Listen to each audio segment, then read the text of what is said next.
Hello, once again, welcome aboard this aviation experience sharing with me, Captain Victor Amoah, from the studios of Aviation Maestro Multimedia.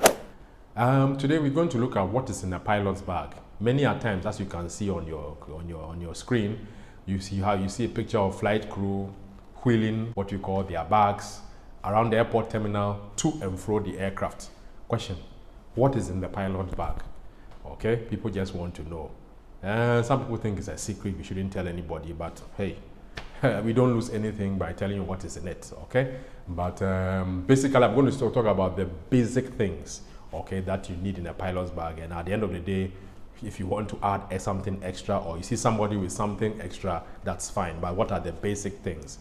The first thing that you want to have in your pilot bag is always assuming that the flight that you are going to operate, even though you are even going to a certain destination and return back to your home base, just assume that you will not return, because sometimes technical matters, weather issues, operational issues will get you to get stuck on the other side.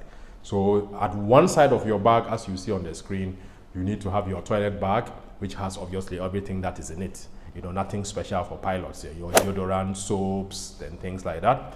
Then you have two spare boxers, or if I say underwears or singlets, I mean 2 spare of them, and a spare uniform. That's just the shirt is fine. Are you okay? And maybe one other, if I say, we call it mufti, that's non-uniform attire in it. On one side of it, just assuming maybe with a towel. Some people prefer using the towels at the other side of the hotel. I mean the hotels at the other side. I like to keep my own. So just maybe a towel, a face towel, toiletries, underwear, and that does it for one side of the pilot bag. Now the other side of the pilot bag, every pilot has what we call a pilot logbook, where we normally log the flight hours that we do. Every flight we log it and add it up, you know, and we get to know, update ourselves, not only about the total flying hours, but the other details in the logbook. How many was done at night, how many were for instrument flights, how many were cross-country flights, and other things. So all this logbook you see, it's common to find it in every pilot's bag, his logbook, as you can see on the screen. Okay, then the next thing we'll talk about pilot manuals. For our pilots, at least we are just reading people. It's the profession which I said in previous videos that is the only profession that when you graduate, that learning has begun. Unlike other professions where learning stops at graduation, in our industry, learning starts at graduation. So we have about 17 manuals to actually keep reading and keeping the stuff on our hard disk, as one of my navigation instructors used to say. Okay, so one of the manuals which are very important to have with you is the aircraft that you are operating has a manual, what you call the aircraft manual, which has all the information on how to operate the aircraft. The aircraft systems, will be in that manual: fuel systems, fire systems, hydraulic systems, brake systems, all the systems that make up the aeroplane that you are flying.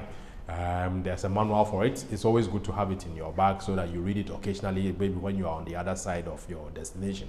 But it's always good to have that one there. Then you can have what you call the flight operations manual. That is the department. Every pilot belongs to the flight operations department of his airline.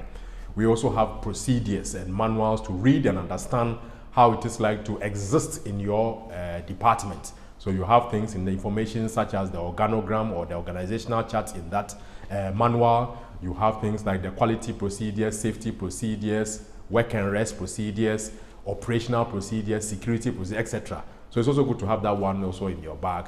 And maybe any other documentation like your license, your passports, and any form of IDs is also very fine, because in other destinations they like to see stuff like that. So basically in a pilot's bag, you will see 2 manuals, or if there are 2 manuals there, that's fine, 1 logbook, and maybe another jacket for maybe other important documents like passport, licenses, ID cards, and other things. Then, like I said, on another corner of the bag, always assume that your flight is always going to night stop on the other side. Okay, and always be ready. One thing about pilots is always to be prepared. For we do not say, oh, nothing will happen, God is there. That's not how pilots operate any part under the sun. Pilots are like, if it happens, I will do this or I will do that. So having that thing in mind, always have some night stop, we call it the night stop kits. Have some night stop kits on one side of the bag, as you can see on your screen, your toilet bag, your 2 underwears, and some singlets, spare uniform shirt, and maybe another mufti attire. Okay, simple, and let's keep it simple. But today, good news. With technological advancement, we have the iPad, and the iPad basically has the manuals in them, and always even some people even have a way of logging their hours through the iPad. Are you okay? So once you have an iPad, you don't even need all those manuals. But for people like us who we are getting nearer to half a century, are you okay with reading glasses issues? I always like to read the manuals physically. Okay, so basically that's what's in the pilot bag, and you see them wheeling it around. That's what you see in it. Nothing much, nothing big, nothing secret, you know, no atomic bomb, nothing. Are you okay? We are just normal people. Just stay safe and catch me on the next video. Peace and love to you.